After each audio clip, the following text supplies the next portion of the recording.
नमस्कार दोस्तों, स्वागत है आपका चमत्कारी टोटके में।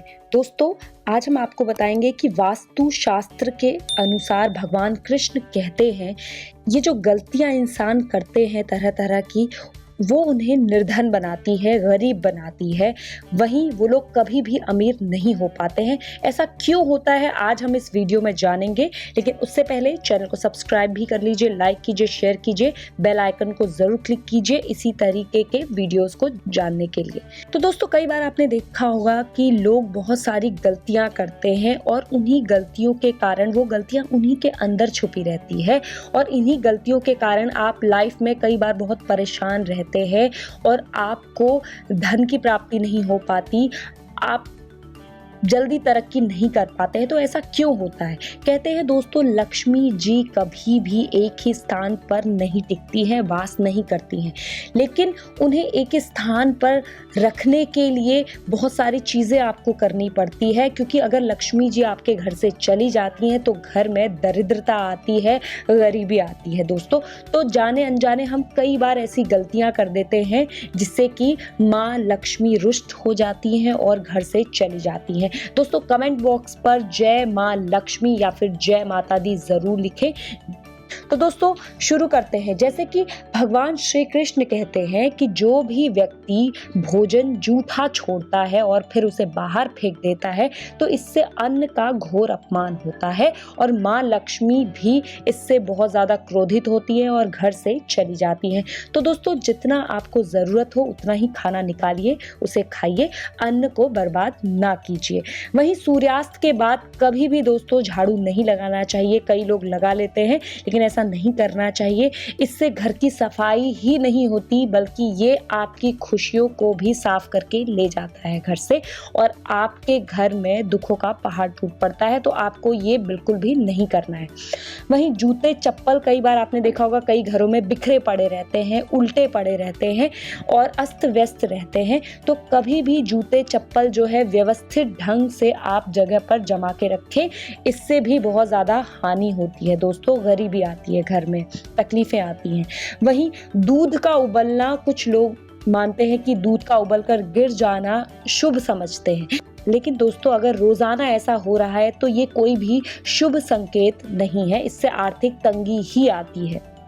वहीं अगर आपने अपने घर में तुलसी का पौधा लगाया हुआ है, तुलसी लगाई हुई है और आप उसे रोजाना जल देते हैं, तो दोस्तों ध्यान रहे कि रविवार को तुलसी को जल ना चढ़ाएं और वहीं उसके आसपास सफाई रखें। क्योंकि इससे भी क्या होता है, निगेटिविटी आती है। अगर आप साफ सफाई नहीं रखते हैं तो इससे भी आपको आर्थिक तंगी का सामना करना पड़ता है।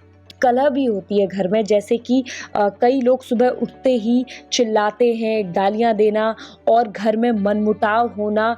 तो परिवार में इस तरीके का जो कलह रहती है उससे भी माता लक्ष्मी रुष्ट हो जाती हैं और उस घर को छोड़कर चली जाती हैं और ऐसे घर में कभी भी वास नहीं करती हैं। इसलिए ज़रूरी है कि आपके घर का जो माहौल है वो खुशनुमा रहना चाहिए। आपस में प्रेम भाव का माहौल बनाने की कोशिश कीजिए जिससे कि माँ लक्ष्मी आपके घर में वास कर सके।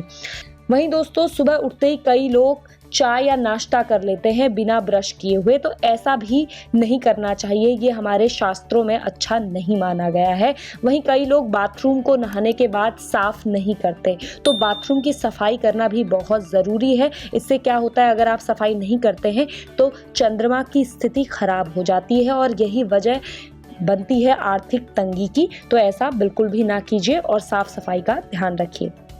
वहीं महिलाएं दोस्तों कई बार जूठे बर्तन जल्दी साफ नहीं करती हैं खाने के बाद, तो इससे क्या होता है, शनि का दुष्प्रभाव पड़ता है।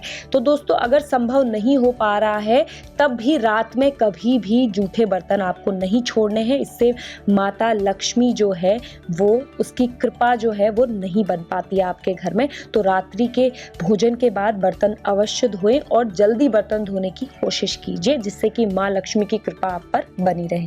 वहीं दोस्तों, हर रोज ध्यान रखें, घर के साथ साथ आपको अपने बिस्तर की भी सफाई करनी है। आपकी बेडशीट वगैरह धोना, हर तरीके की सफाई आपको रखनी है। ये भी बहुत ज़रूरी होती है क्योंकि इससे भी दरिद्रता आती है। वहीं दोस्तों, कुछ लोगों की आदत होती है अपने आसपास बाहर यूं ही इधर उधर थूक देना। इससे माता लक्ष्मी बहुत ज़्यादा नाराज़ होती हैं, रुष्ट होती है और दरिद्रता आती है उस मनुष्य के ऊपर। तो ऐसा आपको नहीं करना है, कहीं भी आपको इधर उधर नहीं थूकना है। इस आदत को अगर आपकी है तो आप जल्द ही बदल डालिए दोस्तों अगर आपको हर कार्य में बाधा आ रही है और निगेटिविटी महसूस हो रही है तो आपको आज हम एक उपाय बताने वाले हैं, ये आपको करना है, इससे सारी निगेटिविटी दूर हो जाएगी। तो ये इस प्रकार है दोस्तों। तो आपको क्या करना है, एक फिटकरी आपको एक छोटा सा टुकड़ा लेना है, उसे पीस कर एक सफ़ेद कपड़े में उसकी परत को लगाकर 8 गांठ उसमें लगानी है दोस्तों। गांठें जो हैं 8 ही होनी चाहिए। उस सफ़ेद कपड़े में, फिटकरी डाले हुए कपड़े में 8 गांठें आप लगा लीजिए। और अब इस पोटली को अपने घर के मुख्य द्वार के पायदान अगर आपने रखा है तो उसके नीचे रख दे। अगर पायदान नहीं रखा है तो आपके जो मेन डोर है, मेन द्वार है, मुख्य द्वार है, उसमें अंदर की तरफ ऐसे लटकाइए कि किसी की नज़र भी उस पर ना पड़े। ऐसा करने से दोस्तों क्या होगा, जो ये फिटकरी है आपके घर में आती हुई नेगेटिव एनर्जी को सोख लेती है, उसे अपने अंदर ले लेती है और अंदर वो हमारे घर के अंदर एंटर नहीं कर पाती वो नेगेटिविटी। तो ऐसा कर लेने से आपको बहुत ही फ़ायदा मिलेगा। और वहीं ध्यान रखिए कि हर हफ्ते आपको एक बार ये जो पोटली के अंदर की फिटकरी है उसे बदलते रहना है, हफ्ते में एक बार। आप चाहें तो कपड़ा भी बदल सकते हैं, लेकिन अगर आप ना चाहें तो कपड़ा वही रखिए, लेकिन फिटकरी को हर हफ्ते में एक बार बदलते ज़रूर रखिए। जिससे क्या होगा, और जो फिटकरी आपने यूज़ हो चुकी है उसे आप घर से बाहर फेंक लीजिए, क्योंकि वो आपके ऑलरेडी नेगेटिव एनर्जी जो है वो एब्जॉर्ब कर चुकी है। तो दोस्तों ये एक अहम महत्वपूर्ण जानकारी है जिससे कि आप लक्ष्मी माँ को प्रसन्न कर सकते हैं, अपने घर से दरिद्रता को कोसों दूर भगा सकते हैं, अपने घर में सुख समृद्धि धन धान्य से आप परिपूर्ण हो सकते हैं। तो दोस्तों ऐसे ही जुड़े रहिए अपने चैनल के साथ, चमत्कारी टोटके के साथ। धन्यवाद।